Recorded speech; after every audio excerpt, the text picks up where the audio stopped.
यार, मैं बचपन में मेरी अम्मी मुझे ये सिखाती थी, मेरे वालिद साहब ये सिखाते थे कि जो भी तुम्हें अल्लाह ताला देता है, जो भी तुम्हें सोसाइटी से मिलता है, वो तुम्हें ज़रूरतमंद लोगों में भी बांटना चाहिए। तो मेरा एक सपना था पहले से कि मैं एक एनजीओ शुरू करूं, अल्लाह के बंदे फाउंडेशन हो जिसका नाम, और जिससे मैं लोगों को मदद करता रहूं। उसमें जाति धर्म ना देखा जाए, हिंदू मुस्लिम सिख ईसाई ना देखा जाए, सिर्फ क्योंकि देखो, भूखों की कोई पसंद नहीं होती और मरीज़ों का कोई खुदा नहीं होता। ये मैंने देखा है, और जो भी मेरे पास आता है मैं सिर्फ उसको मेरे से जो भी हो सके। अब इतना तो मेरे पास नहीं है कि मैं, लेकिन फिर भी मैं कोशिश करता हूँ कि सामने वाले की मैं हेल्प कर सकूँ, उसके साथ खड़े रह के मैं उसकी हेल्प करता हूँ। एनजीओ बहुत किस्म के है जिसमें चेक बना के दे दिया जाता है। मैंने सोचा था मैं ऐसा एनजीओ बनाऊं जिसमें सिर्फ चेक बना के ना दे दिया जाए, बल्कि उस मरीज़ को अपना मरीज़ समझा जाए, अपनी फैमिली समझा जाए, उसको साथ में ले जाके उसका इलाज कराया जाए। उसके लिए मैंने बहुत कुछ खोया भी है। आपने देखा है कि अंबानी जी के बाहर खड़े होकर मैंने 4-5, एक ध्रुव बच्चा था, ताहिर बच्चा था, फिर एक सुषमा थी, सोमा थी, इनके लिए अंबानी से मैं लड़ गया था। तो ये भूल गया था मैं उस टाइम पे कि रिलायंस भी अंबानी ने ख़रीद लिया है, फिल्म डिवीज़न भी इन्हीं का है, सब कुछ इन्हीं का है।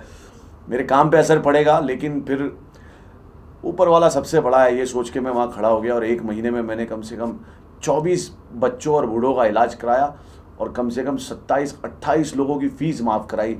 अंबानी जी ने कहा अब यहाँ से उठ जाओ, मैंने इतना सब कुछ कर दिया है। फिर अंबानी जी ने मुझे बैन कर दिया, मैं अंबानी में बैन हो गया। लेकिन मरीज़ आज भी मेरे वहाँ जाते हैं, उन्हें सिर्फ नाम से नाम लेते हैं तो फटाक से उन लोग केस लेके काम पे लग जाते हैं। तो गरीबों का इलाज करके मुझे, ज़रूरतमंदों का इलाज करके मुझे सुकून मिलता है। और मैं ये मानता हूँ कि अब मेरी अम्मी भी नहीं रहे तो उसका सवाब ज़रिया मेरी अम्मी को जाता है, और मैं चाहता हूँ कि अल्लाह के बंदे के ज़रिए से बहुत सारे लोगों का इलाज हो इंशाल्लाह। इसीलिए मेरी एक ब्रांड आ रही है, एक नंबर मानस, और उसी ब्रांड के ज़रिए मैं उसका 20% अल्लाह के बंदे फाउंडेशन में ही लगाने वाला हूँ, और जो भी मुझसे हो सकेगा मैं इसमें करता रहूँगा। भाई आने वाले दिनों में अगर हमको इस तरह से देखने मिलेगा कि अल्लाह के बंदे का फाउंडेशन है, तो उसके नाम के इन फ्यूचर में कभी मेडिकल्स या हॉस्पिटल्स खोलेंगे भाई? इंशाल्लाह खोलने वाले हैं। अभी हम एक कैंप भी लगाने वाले हैं। मेरी अम्मी का जो 40वां है, 40वें के दूसरे दिन हमारा कैंप है, जहाँ पे हमारे पास डॉक्टर्स हैं अल्हम्दुलिल्लाह, बहुत सारे डॉक्टर जो फ्री में लोगों का चेकअप करना चाह रहे हैं। तो यहीं पे मेरे ऑफिस पे बंगलो नंबर 178, किसी को पता ना हो तो मैं बता दूं कि यहाँ पे कैंप लगने वाला है, और आप लोग सब आ सकते हो। और यहाँ पे अपना चेकअप, अपना एमआरआई, ये सब होने वाला है, और आप लोगों को फैसिलिटी मिलेगी अल्लाह के बंदे की तरफ से। और हाँ, अगर अल्लाह ने मुझे भी उस लेवल पे पहुँचाया तो ज़रूर मैं हॉस्पिटल्स और स्कूल खोलना चाहता हूँ। भाई अगर आगे वाले की बात करें, आपके फ्यूचर की बात करें, तो अभी आपने सॉन्ग भी लॉन्च किया है भाई, उसके बारे में कुछ जानना चाहेंगे आपसे? हाँ, वो गाना मैंने चलाया, लेकिन वो सेंसर उस टाइम पे मेरी लाइफ कंट्रोवर्सी में फंस जाती है यार। बोला जो सच तो जहर पिलाया गया मुझे, और अच्छाइयों ने और सच्चाइयों ने मेरी मुझे बदनाम कर दिया है। वो गाना कंट्रोवर्सी में फंस गया। उसके बोल कुछ ऐसे थे, कॉलर पकड़ झटका दे, कान के नीचे फटका दे, ले कोपचे में अटका दे, 2-4 को तू टपका दे। यही बात संजय गुप्ता और राम गोपाल वर्मा बोलेंगे तो कंट्रोवर्सी नहीं है, एजाज खान ने बोला तो कंट्रोवर्सी हो जाती है। तो सेंसर कराने में बहुत टाइम लग गया। वो गाना जी टीवी ने रिलीज़ कर दिया, जी म्यूज़िक वालों ने, फिर अब जाके वो सेंसर हुआ है। सेंसर होके अब वो टीवी पे अब आएगा, लेकिन वो डिजिटल पे पहले रिलीज़ हो गया। तो मेरी लाइफ में बहुत सारे मसले चलते रहते हैं यार। हीरो बनने का शौक़ है तो तोप खाने में नाम लिखाना पड़ेगा। भाई अल्लाह के बंदे जो हमारा फाउंडेशन है, जिसमें हम देखते हैं छोटे छोटे बच्चों लोग के ऊपर काफ़ी अत्याचार होती है, छोटी छोटी बच्चियों के ऊपर, भाई इसके ऊपर कैसा कानून बनाएंगे आप आपके फाउंडेशन के ऊपर से? भाई मैं तो सीधा कानून बनाऊं कि उनको दोनों हाथ बांध के, पैर बांध के चौराहे पे बांध दिया जाए, और उनके गुप्तांग पे कौवों को और चींटियों को छोड़ा जाए, और तुरंत ऑन द स्पॉट उनकी जान ले ली जाए, ताकि डर लगे लोगों को। क्या है ना, रेपिस्ट को डर नहीं लगता है, उनको डर नहीं लगता, इसीलिए रेप होते जा रहे, होते जा रहे, होते जा रहे। अब 1000 रेप होते, उसमें से एक निर्भया का रेप होता है, जो वो उस पर मीडिया और सब उस पर वो डालती है कि रेप हुआ।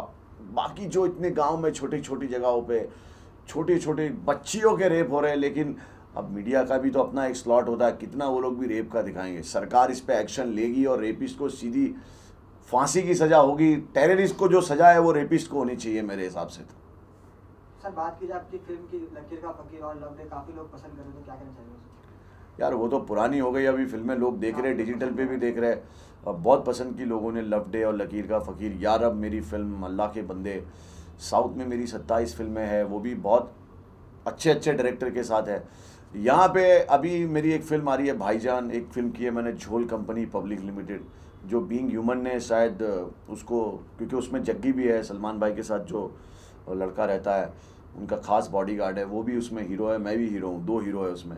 और वो फिल्म बीइंग ह्यूमन के वहाँ से रिलीज़ होने वाली है। एक मेरी फिल्म है गुल मकाई, जो मलाला पे है, जो वुमेन पावर पे है। मलाला यूसुफजई, जिन्होंने तालिबानियों से गोली खाई थी सिर्फ पढ़ाई के लिए, क्योंकि ये बहुत अच्छा सब्जेक्ट है। डायरेक्टर अमजद खान ने इसको बहुत अच्छे से दिखाया है कि पढ़ेगा इंडिया तो बढ़ेगा इंडिया। हमारे यहाँ हिंदुस्तान में हिंदू हो चाहे मुसलमान हो, लड़कियों को पढ़ाने की बात आती है तो उनको पीछे खींचा जाता है। अभी तो थोड़ा ठीक हुआ है थोड़ा थोड़ा, लेकिन फिर भी बेटी पढ़ाओ बेटी बचाओ बहुत ज़रूरी है। और वही मलाला यूसुफजई, गुल मकाई। फिर मेरी एक फ़िल्म है तुझे सलाम इंडिया, जिसमें मैं और आर्या बब्बर है, राज बब्बर है। तो फिल्में मेरी अभी ख़त्म हुई है और आने वाली है। टीवी अभी मैं इसलिए नहीं कर रहा हूँ कि टीवी में आदमी बंद जाता है, कोई रियलिटी शो अच्छा होगा तो इंशाल्लाह करेंगे। भाई अभी बात आई लकीर के फकीर की, तो जिसमें डायरेक्टर है अपने जुबेर खान। हालांकि उनके ऊपर अभी शबनम शेख ने एक आरोप लगाया कि मेरे ऊपर अटैक जुबेर खान ने कराया। भाई आप क्या बोलना चाहेंगे बारे में? यार मैं इन दोनों के बारे में कुछ बोलना नहीं चाहता हूँ। अल्लाह इन्हें हिदायत दे, इन्हें खुश रखे, इन्हें सच बोलने की, मतलब सही बता रहा हूँ, छोड़ दो यार, हमसे ना पूछा करो इनके बारे में। अब हम थोड़ा सा अलग मूड में है और इनके बारे में क्या बात करें यार। तो भाई ऐसा कुछ आज का कुछ स्पेशल डे है सवेरे से जो आपको हमको शेयर करना चाहते हो मीडिया से? आज सवेरे से अच्छा दिन क्या है, हर दिन अच्छा होता है, पॉजिटिव रहो। जो कैथलिक है उन्हें चर्च जाना चाहिए रोज़ टाइम मिले तो, जो हिंदू है उसे पूजा करनी चाहिए, जो मुसलमान है उसे नमाज़ पढ़नी चाहिए। कहते हैं पूजा, नमाज और चर्च जाना इसे मेडिटेशन में माना जाता है। लोग जिम तो चले जाते हैं, योगा तो कर लेते हैं, लेकिन पूजा और नमाज भूल जाते हैं। तो नमाज पढ़ना बहुत ज़रूरी है, पूजा करना बहुत ज़रूरी है, ताकि तुम्हें इससे अल्लाह और भगवान के करीब रहो और तुम्हें सही हिदायत मिले, तुम्हारा दिमाग थोड़ा सा पीस में आए और तुम्हें सही चीज़ें दिखाई दे। क्योंकि आदमी मोबाइल की रिंग बजती है तो फटाक से भागता है, लेकिन अजान होती है तो उसे समझ में नहीं आता है, आरती होती है तो उसे समझ में नहीं आता है, लेकिन पिक्चर आने वाली होती है फ्राइडे तो आदमी भागता है। तो हमें क्या है, भगवान के नाम पे सर कटाने लोग तैयार हैं, अल्लाह के नाम पे सर कटाने तैयार है, लेकिन अल्लाह और भगवान के सामने सर झुकाने तैयार नहीं है। तो ये जो हिपोक्रेसी हम हिंदू मुसलमानों में है, ये बहुत गलत है। ये हिंदू मुसलमान को हमको लड़ा के, हमें खाली सोशल मीडिया पे लड़ा के, हमें आपस में भिड़वा के, ये राजनीति करने वाले सूबे पे बैठे ठेकेदार हमें यूज़ कर रहे। जो अंग्रेज़ हमें यूज़ करके गए, हमारा हिंदुस्तान कितना बड़ा था, उसे पाकिस्तान और बांग्लादेश में बांट दिया अंग्रेज़ों ने, वरना हम हिंदुस्तान से कोई लड़ सकता था? ना अमरीकी ना कोई। तो अगर हम अब भी इतने सालों के बाद नहीं समझ रहे, भाई देखो, जब दिवाली होती है तो मैं जाके अपने हिंदू दोस्तों के यहाँ मिठाइयाँ खाता हूँ, जब ईद होती है तो वो आके मेरे घर पे सेवइयाँ खाते हैं। तो फिर ये हिंदू मुसलमान कैसा? और अगर कोई मेरा हिंदू भाई अपने लिए आवाज़ उठाता है, मैं उसका सपोर्ट करता हूँ, और अगर कुछ मुसलमानों पे जुल्म होता है और उस पर मैं आवाज़ उठाता हूँ, तो संघियों को भाई अल्लाह मोदी भक्तों से इस दुनिया में सबको बचाए। मैं यही कहूँगा कि भाई देखो, नोटबंदी से किसका नुकसान हुआ है? हम हिंदुस्तानियों का। जीएसटी से किसका नुकसान हुआ है? हम हिंदुस्तानी का। 3 साल हो चुके हैं, देश में कोई चेंज नहीं आया, कोई बदलाव नहीं आया, और मैं वादा करता हूँ ना ही आएगा। हमारे गांधी जी ने एक धोती पहन के देश को आज़ाद करा दिया था, सिर्फ एक धोती में। यहाँ पे 1-1 करोड़ की 2-2 करोड़ की शेरवानियाँ पहनी जा रही है, रोज़ फ्लाइट लेके घुमा जा रहा है, लेकिन देश में कोई बदलाव या चेंज नहीं आ रहा है। भाजपा के सारे नेता अमीर बन चुके हैं, कांग्रेस के सारे नेता अमीर है, आपके सारे नेता अमीर है। हम हिंदुस्तानियों का क्या हो रहा है बताओ?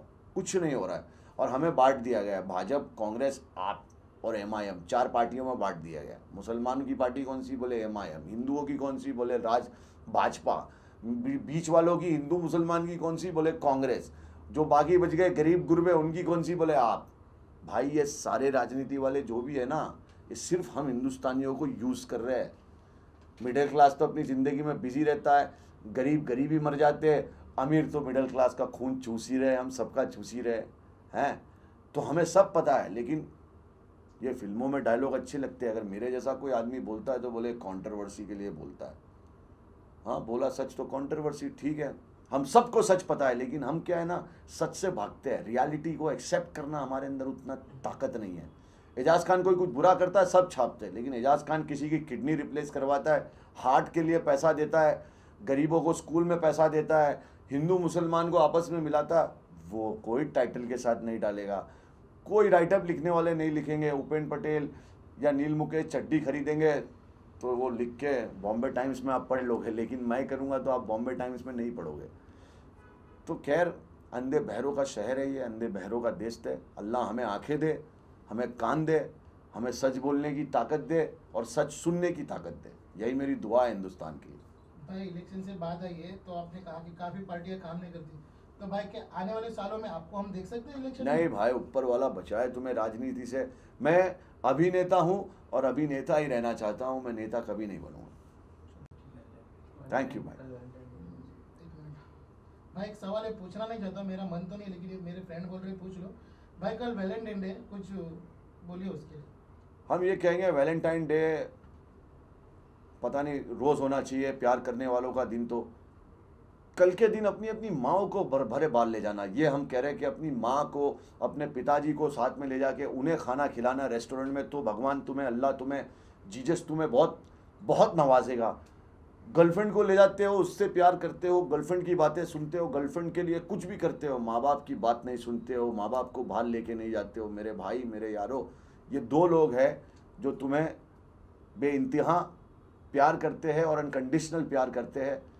ये तुम्हारी दुनिया में नहीं रहे ना, तो तुम्हें पता चलेगा एक्चुअली प्यार होता क्या है। ये याद रखना, हमारी अम्मी नहीं है, हमें पता है, हम चाहे भी तो हमारी माँ को नहीं ला सकते, हम चाहे दुनिया में कुछ भी कर ले, लेकिन हम हमारी माँ के साथ बैठ के खाना नहीं खा सकते। लेकिन हम खुश इस बात से कि हमने, जब तक हमारी माँ हमारे साथ थी, हमने वैलेंटाइन डे उसी के साथ मनाया, ईद उसी के साथ मनाई और उसको बहुत इम्पोर्टेंट दिया। क्योंकि ये बहुत ज़रूरी है कि जिसने तुम्हें पैदा किया, तुम उसके आगे नहीं झुकोगे तो पूरी दुनिया के आगे झुकना पड़ेगा। तुम हैप्पी वैलेंटाइन डे, खुश रहो। अपनों के साथ वैलेंटाइन डे रोज़ मना सकते हो तुम, वरना फिर तुम हर साल वैलेंटाइन बदलते रहो, वही तुम्हारा खर्चा होता रहेगा। लेकिन अपने जो होते हैं ना, जो फैमिली, वो अपने अपने ही होते हैं। ठीक है भाई, thank you. Thank you. Thank you. Rolling guys, rolling भाई, रोलिंग। हाँ बोलो सर, क्या कहना चाहिए भगत सिंह के लिए?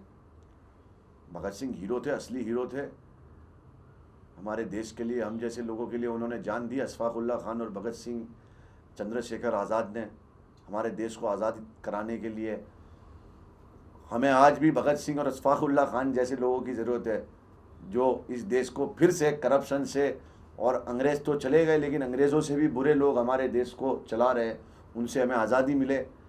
भगत Singh, you are a hero, Ashfaqullah Khan, you are a hero, I salute you. भाई कभी भी वैलेंटाइन डे की बात होती है, या होली की बात होती है, या गणपति की बात होती है, तो हम ये शहीदों का फोटो नहीं लगाते, क्यों भाई, ऐसा क्यों? ये सवाल मैं आपसे पूछना चाहता हूँ। हमने कह तो दिया भाई, हम हिंदुस्तानियों को ऊपर वाला बचाए, हम कहाँ फंस रहे हैं। आप किसी चाइनीज़ को पूछो कि आप कौन हो, तो कहेगा हम चाइनीज़ है। अमेरिका को पूछो कि आप कौन है, बोले हम अमेरिकन हैं। हम हिंदुस्तान में पूछो आप कौन, बोले मैं हिंदू। बोले तू कौन, मैं मुसलमान। तू कौन, बोले मैं सिख। तू कौन, मैं मराठी। तू कौन, मैं बंगाली। तू कौन, मैं फलाना। तू कौन, मैं ढिमका। इसी में बचे हुए, कोई तुम्हें ये नहीं बोलेगा मैं हिंदुस्तानी हूँ, मैं इंडियन हूँ। जब तक ये नहीं होगा, ये शहीदों को कहाँ याद रखेंगे भाई। ये वो लोग हैं जो अपने माँ बाप को भूल जाते हैं यार। ये कहाँ शहीदों को याद रखने वाले। ये देश के जो हमारे जवान गोलियां खा रहे, हर साल इतने जवान मर रहे, कौन सा ऐसा बंदा है जो जाके जवान के लिए कैंडल जला देता है? ट्विटर पे कमेंट और फेसबुक पे लाइक करने वाले बहुत है। ये वो लोग हैं जो पड़ोसी बीमार होता है तो नहीं पूछते हैं। ये जवान को क्या पूछेंगे भाई, जो हमारे लिए देश के लिए लड़ रहा है, मर रहा है। कभी तुमने सुना है कि दंगे में नेता का बेटा मरा हो, कभी पैसे वाले का बेटा मरा हो? कभी नहीं। देश का जवान गोली खा रहा है और नेता माल खा रहा है। ठीक है, thank you. Thank you. Sir एक कैमरा पर्सन आप कब से वेट कर रहे थे, टाइमिंग अपना अलग था, वो लेट आ गया।